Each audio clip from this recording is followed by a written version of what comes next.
প্রেক্ষাপটে আমরা ছাত্র জনতা ঘরে বসে থাকতে পারি না। আমরা তাৎক্ষণিকভাবে সিদ্ধান্ত নিলাম আমরা আর ঘরে বসে থাকবো না, আমরা আবার রাজপথে নেমে আসব। আজকে আজকে শাহবাগ এবং চট্টগ্রাম সহ 22টি জেলায় একযোগে কর্মসূচি পালিত হচ্ছে।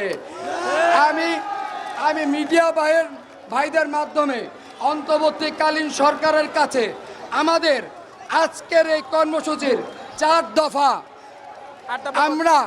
আমরা সুস্পষ্ট ব্যাখ্যা প্রদান করছি।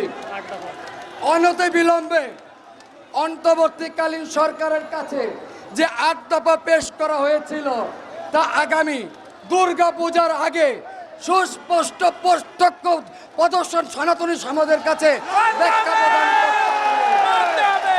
তা না হলে দুর্গা পূজার আগে এই অন্তর্বর্তীকালীন সরকারকে আমরা বয়কট করতে বাধ্য হব। 5 আগস্ট থেকে 20 আগস্ট যে 1086টি হামলা হয়েছে তার বিচার বিভাগীয় তদন্ত করতে হবে। এর সাথে যারা জড়িত আছে বাংলাদেশের আইনে তাদেরকে সর্বোচ্চ শাস্তি প্রদান করতে হবে।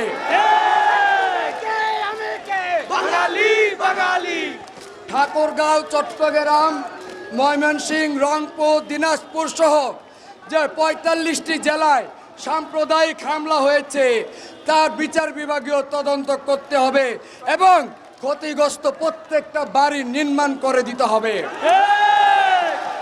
আসন্ন দুর্গা পূজায় নিরাপত্তার নামে কোনো জুজু খেলা চলবে না।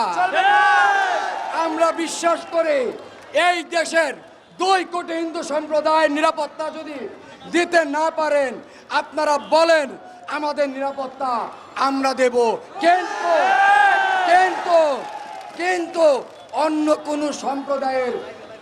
কোনো সম্প্রদায়ের মাধ্যম থেকে আমরা নিরাপত্তা নেব না। আমরা সরকারের প্রশাসনের নিরাপত্তা চাই। আপনি যদি না পারেন বলেন আমার মন্দির আমি পাহারা দেব, না পারলে এই দেশের 2 কোটি হিন্দু সম্প্রদায়ের প্রধান ধর্মীয় উৎসব দুর্গা পূজা আমরা বন্ধ করে দেব।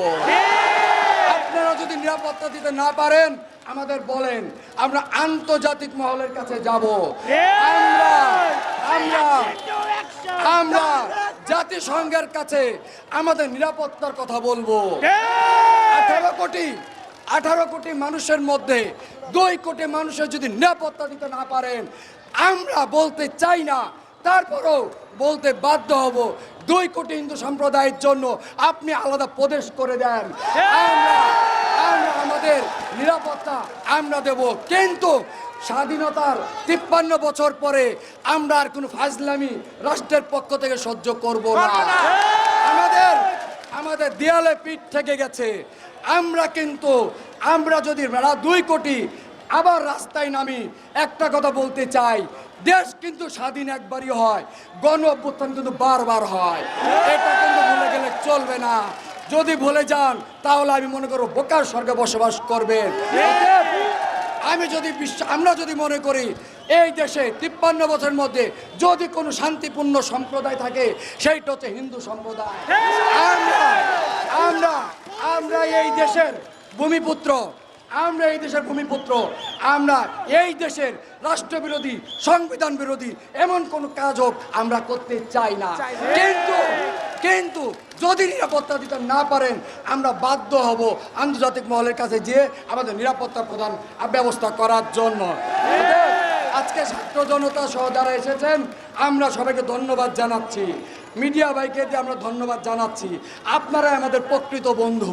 আপনারা চাইলে বৈষম্য বিরোধী আন্দোলনকে আপনারা যেভাবে তুলে ধরেছেন আমি মনে করি এই দেশের 2 কোটি হিন্দু সম্প্রদায়ের অত্যাচারগুলো আপনাদের তুলে ধরা আপনাদের জায়গা থেকে নৈতিক রাইট রয়েছে এবং আমরা বিশ্বাস করি আপনারা সেটা পূর্বেও করেছেন, এখনো করছেন, ভবিষ্যতেও করবেন। সেই আশা প্রত্যাশা ব্যক্ত রেখে আজকের এই সনাতনী সম্প্রদায়ের পক্ষ থেকে আপনাদেরকে ধন্যবাদ জ্ঞাপন করছি এবং আজকে এইখানে আমরা বিশ্বাস করি